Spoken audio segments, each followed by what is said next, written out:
এই ভিডিওতে আমরা আলোচনা করব আর্কিটেকচার ওভারভিউ নিয়ে।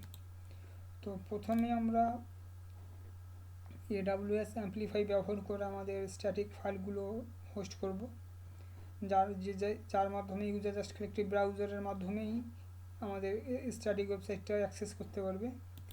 এবং AWS অ্যাম্পলিফাই এটি অ্যামাজন ক্লাউড ফ্রন্ট, যেটি হচ্ছে অ্যামাজনের একটি কন্টেন্ট ডেলিভারি নেটওয়ার্ক সার্ভিস, তার মাধ্যমে প্রোভাইড করে। এবং এন্ড ইউজার যারা, তারা শুধুমাত্র একটি পাবলিক ইউআরএলের মাধ্যমেই আমাদের AWS কনসোলে রাখা সব স্ট্যাটিক ওয়েবসাইটগুলো অ্যাক্সেস করতে পারবে, এটাই।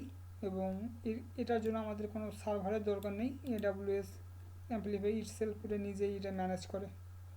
সুতরাং এখন আপাতত এ পর্যন্তই। আমরা নেক্সটে আমাদের রিজিয়ন এবং রেপোজিটরি সেট আপ করবো।